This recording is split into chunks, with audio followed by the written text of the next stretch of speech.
Hey, quick question. Are video game reviews important to you? Because there were 15,000 games released in 2023, and that number skyrockets each year. But your time to play games is either going down or at best staying the same. So do you see the major fucking problem here? The percentage of games that you can actually play is going down rapidly. And meanwhile, game reviews are what?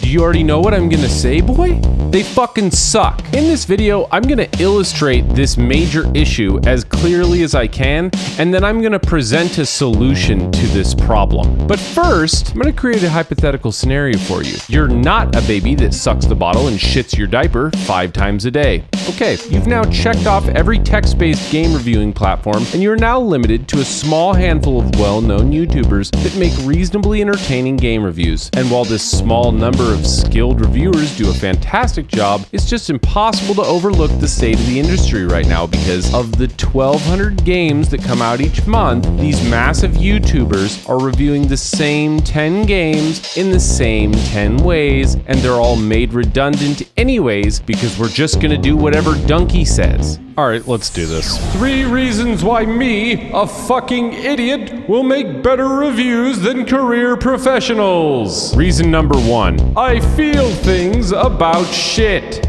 It's actually insane to me that something that should be so creative and fun, like reviewing a video game, has become so bleak and gray and soft. The absolute lack of creativity, joy, and humor in this field is staggering to me, considering that as time goes on and more games are being made, video game reviews are skyrocketing in importance, and you can still have so many insanely uninspired and deadpan videos about an art form. As someone who's worked shitty jobs and performed mundane physical labor, these people look like they hate what they're doing. They sound like they're dead inside, and they're there for the paycheck. If I have one weakness, it's that I give too much of a shit and get too worked up too easily about things. Who's gonna scream when they beat a boss? Or cry when the game ends? Me. Who's gonna go on and on about parts that stand out as good or bad? Me. Who's the person to lose their mind over the soundtrack in a new game? It's me, baby. Number 2, I'm starting to think people lie on the internet from time to time.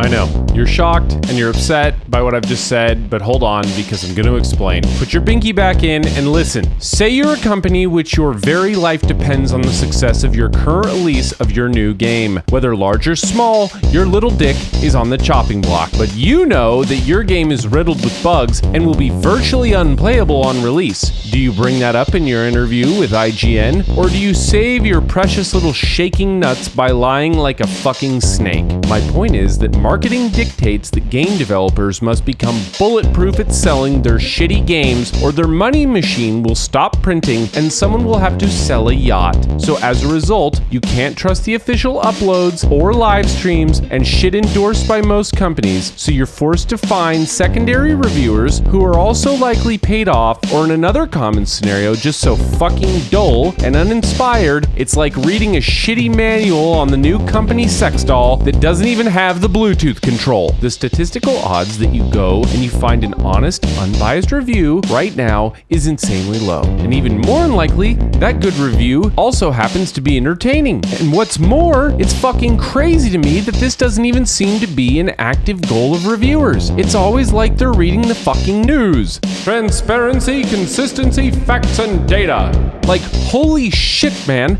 Are we not supposed to be enjoying this? Whatever, you get the point. 3. I don't want to watch someone play a game for 5 hours to find out if I like it. I get that long plays are cool for a completely different reason, but the explosive growth of content in that field does not overlap here. And that being said, I don't want to watch a fucking live stream to try to scrub for information till I can make a decision if the game sucks or not. Like, if I have 3 hours a day to play a video game, ideally, I'd like to use as much of that time to play the game as possible. I don't want to go to Twitch, enter a new game channel with no streamers I recognize guys are like, click around in the top couple rows only to find out they're all pandering, watered-down milquetoast motherfuckers, or alternatively, clickbait titty e-girls. Before I settle on the least shitty one, which is generally going to be some quiet, fucking mild-mannered, polite individual that's most redeeming quality is they put you to bed before 9 p.m. on a school night. There is no universe in which it takes me more than 10 minutes to give a good, high-quality, entertaining summary of a game. And I'm not saying that I'm special here, I'm just saying that it really doesn't seem like anyone else gives a shit and even has this objective, which at the risk of repeating myself just blows my fucking mind. So my simple promise to you is that I'm gonna create a YouTube channel which you can go to reliably watch entertaining game reviews in a timely manner, which by the end, you'll have a clear understanding of if the game is good or not.